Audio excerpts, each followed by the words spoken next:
السلام علیکم، میں ہوں طیب سیف۔ پاکستان اور چائنا ایک ہو چکے ہیں افغانستان کے مسئلے کو لے کر، اور انہوں نے کہا ہے کہ ہم آپس میں تو تجارت کر ہی رہے ہیں، اب ہم نے خطے کے تمام ممالک کو جوڑنا ہے اور اس دوران ہم نے افغانستان کا بھی بندوبست کرنا ہے اور اس کا بھی ہم نے سلوشن نکالنا ہے۔ اس وقت اس ڈائیلاگ کے اندر جو چیز فائنل ہوئی ہے وہ یہ ہوا ہے کہ افغانستان کے اندر ہم نے گورنمنٹ کو تبدیل کروا کے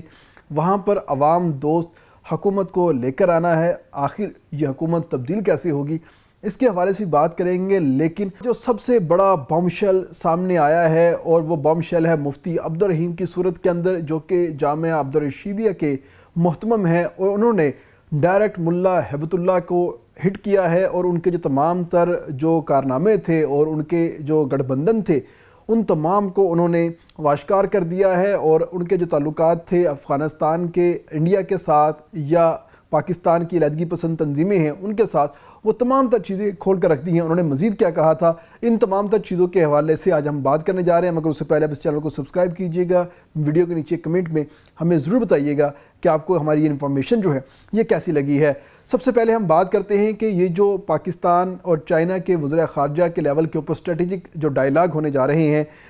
جو اس وقت ڈائیلاگ چل رہا ہے، اس کے اندر کیا کیا کچھ چیزیں ڈسکس ہوئی ہیں۔ اس میں سر فہرست ہے کہ پاکستان اور چائنا نے آپس میں جو اپنے تعلقات ہیں بزنس فرینڈلی کس طریقے سے مزید کرنے ہیں، اور اس میں خاص طور پر بزنس کے حوالے سے جو بڑی باتیں ہیں وہ ہوئی ہیں، جس میں ٹک ٹاک، BYD اور اس جیسی جو دیگر بڑی چائنیز کمپنی ہے وہ اس وقت رشکئی سے لے کے فیصل آباد تک جتنے بھی اقتصادی یونٹ ہمارے بنے ہوئے ہیں ان کے اندر اپنے اپنے پلانٹس لگانا چاہتی ہیں اور وہاں سے مزید جو پروڈکشن ہے وہ نکالنا چاہتی ہیں، یعنی کہ پاکستان کے اندر مزید انویسٹمنٹ چائنا کرنے جا رہا ہے، اور اس کی جو مختلف کمپنیاں ہیں وہ اپنی ڈسکشن کرتی ہوئی دکھائی دے رہی ہیں، اور آنے والے دنوں میں جب کوئی بڑا سربراہ مملکت باقاعدہ طور پہ وزٹ کرے گا تو اس وزٹ کے اندر وہ تمام تر چیزیں فائنلائز ہو جائیں گی۔ اور ابھی جو ہے یہ ڈسکشن ہوئی ہے اور اس ڈسکشن کے اندر بڑا ہی پازیٹیو جواب ملا ہے۔ اور اس کے ساتھ ہم اگر بات کرتے ہیں فیری سروس کی، تو پاکستان نے گوادر پورٹ کو اس چیز کے لیے کھول دیا ہے کہ وہاں سے فیری سروس بھی چلائی جا سکتی ہے، وہ فیری سروس ٹورڈز چائنا بھی جا سکتی ہے، وہ فیری سروس ٹورڈز ایران بھی جا سکتی ہے، اور ہمارے جتنے زائرین ہیں وہ بھی اس فیری سروس کو استعمال کر سکتے ہیں۔ اور وہاں پہ گوادر کو ہم نے ایک بزنس ہب بنانا ہے، بزنس سٹی بنانا ہے، اور اس کے لیے تمام تر چیزیں جو ہیں وہ مکمل کی جا رہی ہیں، اور خاص طور پہ چائنا نے فوری طور پر انویسٹمنٹ کرنے کا اعلان کیا ہے اور کہا ہے کہ چائنا گوادر کے اندر ڈیپ سی پورٹ ہے، وہاں پر کولڈ سٹوریج کے اوپر فوری طور پر کام کرے گا اور اس کولڈ سٹوریج کو جلد سے جلد متحرک کرے گا، کیونکہ جس پورٹ کے اوپر کولڈ سٹوریج نہیں ہوتی وہاں پر جو جہاز ہے وہ لنگر انداز نہیں ہوتے۔ تو سب سے پہلے جیسے ہی پورٹ فنکشنل ہوتی ہے اس کے ساتھ ہی کولڈ سٹوریج وہاں پر بنا دی جاتی ہے، تاکہ جتنا مرضی بڑا جہاز آ جائے، جتنا مرضی بڑا سامان لے کے آ جائے، وہ تمام تر چیزیں فوری طور پر محفوظ کی جا سکے۔ تو اب اس کے اوپر بھی انویسٹمنٹ فائنل ہو گئی ہے، اور اس کے ساتھ ہم بات کرتے ہیں ML1 منصوبہ، جو کہ بہت پرانا منصوبہ ہے۔ پاکستان اور چائنا مختلف ادوار کے اندر اس کو ڈسکس کر چکے ہیں اور فائنل کر چکے ہیں کہ اس کے اوپر فائنینسنگ ہونی ہے، لیکن درمیان میں عمران خان کی گورنمنٹ آ گئی، تو اس کی وجہ سے یہ تمام تر جو منصوبہ ہے یہ کامیابی کے ساتھ آگے نہیں بڑھ سکا، جس کے بعد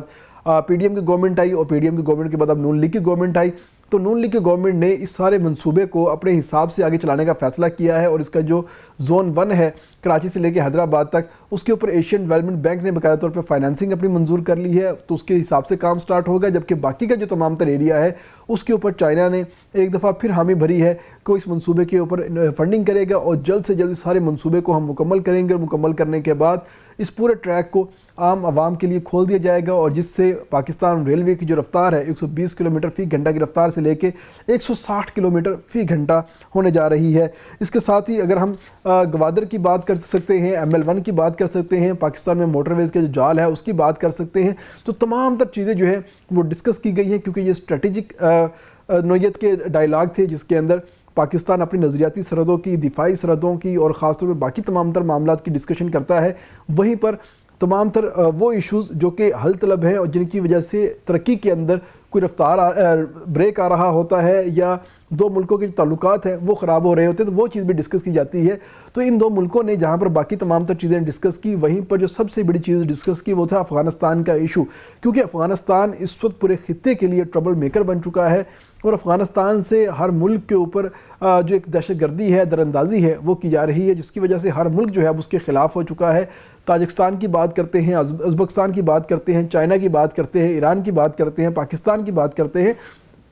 تو یہ تمام ممالک اس وقت افغانستان کے ڈسے ہوئے ہیں، اور اب باقاعدہ طور پہ چائنا نے بھی ان تمام تر چیزوں کو کافی سیریس لیا ہے، اور ان کے جو شہری ازبکستان کے بارڈر کے اوپر مارے گئے تھے ان کے حوالے سے بھی اس نے کافی کنسرن شو کیے ہیں، اور اس میٹنگ کے اندر یہ چیز ڈسکس ہوئی ہے کہ اب افغانستان کے مسئلے کو ہم نے حل کرنا ہے، اور وہاں پہ جو مسئلہ ہے یہ عوامی طور پر حل ہوگا، نہ کہ کسی عسکری یا کسی انلیگل طریقے سے اس کو حل کیا جائے گا، بلکہ جو ان کی مقامی قیادتیں ہیں ان کو سپورٹ کیا جائے گا، اور افغان حکومت کو اس چیز کے اوپر مجبور کیا جائے گا کہ وہ جلد سے جلد الیکشن کروائیں، اور الیکشن کروا کے جو اقتدار ہے وہ جو بھی نئے آنے والے لوگ ہوں گے یا جو بھی نئے آنے والے منتخب نمائندگان ہوں گے ان کے حوالے کر کے خود جو ہے سائڈ پر ہو جائے، اور جو نئے لوگ آئیں گے وہی جو ہے افغانستان کا معاملہ چلائیں گے۔ ایک نمبر 1 تو یہ فیصلہ ہو گیا ہے کہ افغانستان کی گورنمنٹ کو، افغان طالبان کی گورنمنٹ کو اب گھر جانا ہوگا، اور پاکستان اور افغانستان اور خاص طور پہ چائنا، یہ تینوں جو ممالک ہیں اس اسٹریٹجک معاملے کے اوپر یکمشت ہو چکے ہیں، اور اس کے ساتھ انہوں نے اب بات کی ہے، پاکستان اور چائنا نے فیصلہ کیا ہے کہ واخان کوریڈور کو استعمال کیا جائے گا ٹریڈ کے حوالے سے، کیونکہ یہ واخان کوریڈور ہی ایک ایسی جگہ بچتی ہے جس کی وجہ سے پاکستان، چائنا اور تاجکستان جو ہے آپس میں اکٹھے جڑ نہیں پاتے، اور اسی چیز کو کنٹرول کرنے کا جو ہے فیصلہ ہوا ہے، کیونکہ یہ واخان کوریڈور ایک طویل پٹی ہے لیکن اس کی چوڑائی بہت کم ہے، اور پورے افغانستان کے نقشے کے اندر یہ ایک دم کی صورت میں نظر آتی ہے، اور اب اس دم کو کاٹنے کا فیصلہ ہو چکا ہے، اور اب اس دم کو پاکستان، چائنا اور تاجکستان اپنے مفاد کے لیے استعمال کریں گے، اور پاکستان سینٹرل ایشیائی جو ریاستیں ہیں ان کے ساتھ باقاعدہ طور پہ جڑنے جا رہا ہے، اور یہ تمام تر فیصلے اب ہو چکے ہیں۔ اب آنے والے وقت میں اس کی امپلیمنٹیشن جو ہے آپ کو دیکھنے کو ملے گی، اور خاص طور پر جو دیگر سینٹرل ایشیائی ممالک ہیں وہ بھی اس کے اندر آہستہ آہستہ جڑنا شروع ہو جائیں گے، اور پاکستان اور چائنا باقی جو ممالک ہیں ان کو بھی اپنے اس ایجنڈے کے اوپر لے کے آنا شروع ہو جائیں گے، جس کے بعد آپ کہہ سکیں گے کہ افغانستان کے جو معاملات ہیں وہ دن بدن خراب تر ہوتے چلے جائیں گے۔ Pakistan, China, Uzbekistan, Tajikistan, Kyrgyzstan, ان تمام کے جو حالات ہیں وہ دوسرے حساب سے بہتر ہونا شروع ہو جائیں گے، اور اس وقت تمام تر ممالک یک جنبش قلم کہہ لیں کہ اس وقت افغانستان کے خلاف ہو چکے ہیں، اور وہ کسی صورت بھی افغان طالبان رجیم کو قبول نہیں کرتے، کیونکہ اس افغان طالبان رجیم کی جو تمام تر کرتوت ہیں وہ اب انہی کے جو ملا ہیں وہ کھولنا شروع ہو چکے ہیں، اور کہتے ہیں کہ ایک خاتون کے سب سے بہتر راز جو ہے کسی دوسری خاتون کے پاس ہو سکتے ہیں، تو ملاؤں کے بارے میں بھی کچھ ایسا ہی کہا جاتا ہے کہ ملا کا توڑ ملا کے پاس ہی ہوتا ہے، کسی دوسرے کے پاس نہیں ہوتا۔ اور اب اس پاکستان کی اگر ہم بات کرتے ہیں تو پاکستان میں جامعہ عبدالرشیدیہ کے جو محتمم ہیں، ان کے جو مفتی ہیں عبدالرحیم، انہوں نے ایک بہت بڑا بیان دیا ہے، اور اس بیان کے اندر جو سب سے بڑی بات سامنے آئی ہے وہ یہ آئی ہے، ان کا کہنا ہے کہ پاکستان کے اندر تحریک طالبان پاکستان کو جو فل ٹائم کوئی سپورٹ کر رہا ہے وہ اس وقت کوئی اور نہیں بلکہ ملا ہیبت اللہ ہے۔ پاکستان میں بلوچ لبریشن آرمی کو اگر کوئی سپورٹ کر رہا ہے تو اس کے پیچھے بھی ملا ہیبت اللہ ہے، کوئی اور نہیں ہے۔ یہ تمام تر چیزیں اب کھل کر سامنے آنا شروع ہو چکی ہیں، اور لوگ اس کے حوالے سے بات کرنا شروع ہو چکے ہیں، اور مفتی عبدالرحیم کی جانب سے یہ کہا گیا ہے کہ اگر مجھے اس فورم کے اوپر کسی صورت میں کوئی بات کرنا بھی پڑی تو میں مزید بات کرنے کو تیار ہوں۔ اگر ملا ہیبت اللہ کے پاس اتنی ہمت ہے کہ وہ میرے ساتھ آ کے مناظرہ کر سکتے ہیں اس بات کے اوپر، تو میرے ساتھ آ کے مناظرہ کر لیں، میں ان کو شواہد کے ساتھ بتاؤں گا کہ کب، کہاں، کیسے وہ پاکستان کے خلاف تحریک طالبان پاکستان کو اور خاص طور پہ بلوچ لبریشن آرمی کو وہ سپورٹ کر رہے ہیں اور استعمال کر رہے ہیں، اور کون ان کو فنڈ کرتا ہے، کون ان کو اسلحہ دیتا ہے، اور کہاں سے تمام تر گائیڈ لائن لیتے ہیں۔ یہ تمام تر چیزیں میں کھول کر بیان کر سکتا ہوں، اور یہ انہوں نے بڑا ہی ببانگِ دہل ہو کے کہا ہے، کسی سے انہوں نے ڈر جھپ کے نہیں کہا، کوئی جھجکتے ہوئے نہیں کہا، کوئی نام انہوں نے اشاروں کنایوں کے اندر نہیں کہا، بلکہ بڑے ہی کلیئر الفاظ کے اندر انہوں نے اس بات کا اظہار کیا ہے اور کہا ہے کہ کچھ بھی ہو جائے ملا ہیبت اللہ کا جو ایک مقصد ہے ہم نے اس کو کامیاب نہیں ہونے دینا۔ تو اس بات کے بعد پاکستان کا جو ایک مطالبہ ہے وہ بڑا کلیئرلی واضح ہو گیا کہ پاکستان آخر ملا ہیبت اللہ کا جو فتویٰ ہے وہ کیوں مانگ رہا ہے، کیونکہ ان کو پتہ ہے کہ ملا ہیبت اللہ ہی تمام تر لوگوں کو کنٹرول کر رہے ہیں، جتنے بھی جہادی لوگ ہیں، جتنے بھی ملیشیا بنی ہوئی ہیں، ان تمام کو کوئی کنٹرول کرتا ہے تو ملا ہیبت اللہ ہیں، کوئی اور نہیں ہے۔ اگر وہ فتویٰ خود اپنے نام سے جاری کریں گے تو اس فتوے کے بعد یہ تمام تر جو لوگ ہیں کچھ حد تک یہ رک جائیں گے، جو نہیں رکے گا اس کو بھرپور طریقے سے ہماری جو آرم فورسز ہیں وہ روکیں گی، اور جو بلوچ لبریشن آرمی ہے اس کا تو بندوبست اب پاکستان نے ایسا کیا ہے کہ اب ان کی جانب سے کسی قسم کی کوئی کارروائی جو ہے وہ سامنے نہیں آ رہی، اور اب الٹا ان کی جو بھرتیاں ہیں وہ رک گئی ہیں، کیونکہ پاکستان نے جو بلوچ ہیں ان کو قومی دھارے کے اندر اس طریقے سے شامل کیا ہے۔ بہت کم لوگ ہیں جو کہ ان کی جانب جا رہے ہیں اور ان کی باتوں میں آ رہے ہیں۔ پچھلے کچھ دنوں میں ہم نے دیکھا کہ ایک چھوٹی سی ننھی معصوم بچی کو جو ہے انہوں نے